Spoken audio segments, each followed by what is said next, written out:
വിശുദ്ധ യോഹന്നാൻ എഴുതിയ സുവിശേഷം അദ്ധ്യായം 20, 19 മുതൽ 29 വരെയുള്ള വാക്യങ്ങൾ. ശിഷ്യന്മാർക്ക് പ്രത്യക്ഷപ്പെടുന്നു.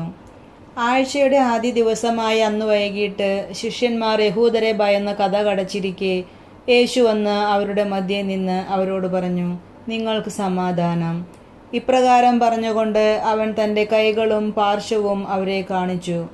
കർത്താവിനെ കണ്ട് ശിഷ്യന്മാർ സന്തോഷിച്ചു.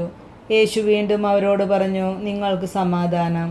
പിതാവ് എന്നെ അയച്ചതുപോലെ ഞാനും നിങ്ങളെ അയക്കുന്നു.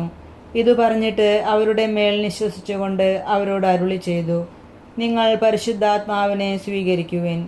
നിങ്ങൾ ആരുടെ പാപങ്ങൾ ക്ഷമിക്കുന്നുവോ അവ അവരോട് ക്ഷമിക്കപ്പെട്ടിരിക്കും. നിങ്ങൾ ആരുടെ പാപങ്ങൾ ബന്ധിക്കുന്നുവോ അവ ബന്ധിക്കപ്പെട്ടിരിക്കും. 12 പേരിൽ ഒരുവനും ദിദിമോസ് എന്ന് വിളിക്കപ്പെടുന്നവനുമായ തോമസ് യേശു വന്നപ്പോൾ അവരോട് കൂടെ ഉണ്ടായിരുന്നില്ല. അതുകൊണ്ട് മറ്റു ശിഷ്യന്മാർ അവനോട് പറഞ്ഞു, ഞങ്ങൾ കർത്താവിനെ കണ്ടു.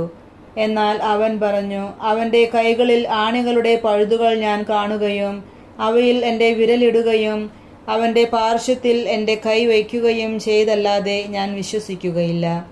8 ദിവസങ്ങൾക്കു ശേഷം വീണ്ടും അവൻ്റെ ശിഷ്യന്മാർ വീട്ടിലായിരുന്നപ്പോൾ തോമസും അവരോട് കൂടെ ഉണ്ടായിരുന്നു.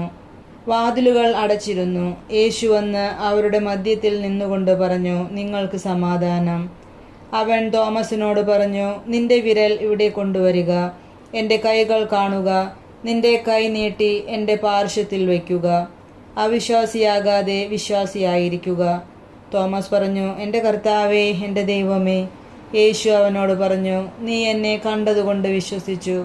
കാണാതെ തന്നെ വിശ്വസിക്കുന്നവർ ഭാഗ്യവാന്മാർ. നമ്മുടെ കർത്താവായ മിശിഹായ്ക്ക് സ്തുതി.